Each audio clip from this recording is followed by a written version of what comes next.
The story of Yusuf alayhi salam can be broken up into 12 parts. If you know the story, you can easily, as it is in Surah Yusuf, you can break it up into 12 parts. I'll tell you why I'm telling you this. When I was in college, before I was even interested in Islam, I took a course called World Literature. And in that course, we studied some parts of Plato's Republic, Aristotle. We even studied actually the Communist Manifesto.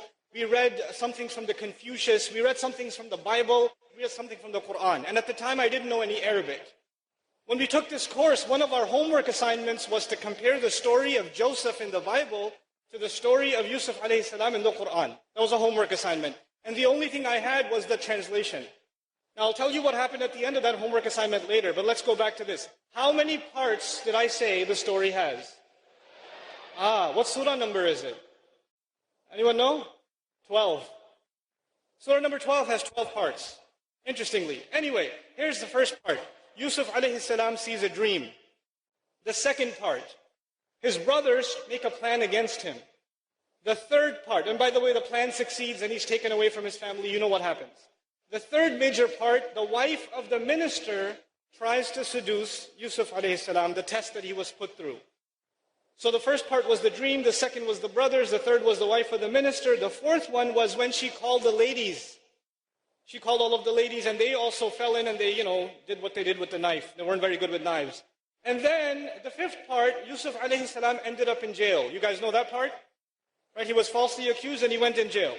The sixth part is when the king had a dream and he couldn't figure out what the dream means. What kind of animal did he see in the dream? Call it out loud. Huh? A cow. Very good. That's a very loud cow over there. Okay. Now, the seventh part is that the dream that he had gets interpreted by Yusuf alayhi salam. So he doesn't know what to do with the dream. They send for Yusuf alayhi salam. He interprets the dream. The eighth part is Yusuf alayhi salam is released from prison. He gets out of prison. The ninth part is the women, remember those ladies with the knives? They confess. They admit that they did something wrong. The 10th part, the wife of the minister also confesses.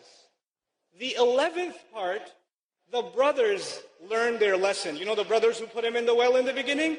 Now we're in part 11 and they learn their lesson. Final part, part 12, the dream of Yusuf alayhi salam gets interpreted.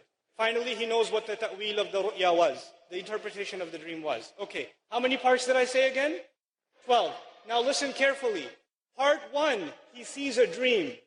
Part 12, the dream gets interpreted. Part 2, the brothers make a scheme against him. Part 11, backwards, the brothers learn their lesson and they ask for forgiveness. Part 3, the wife of the minister tries to scheme against Yusuf. Part 10, going backwards, the wife confesses that she was wrong. Part 4, the ladies tried to seduce or say something about Yusuf alayhi salam. Part 9, the ladies confess. Part 5, Yusuf alayhi salam goes to jail. Going backwards, part 8, Yusuf alayhi salam is released from prison. Part 6, the king sees a dream. Part 7, the king's dream is interpreted. This is not a book. It was a speech. There was no editing.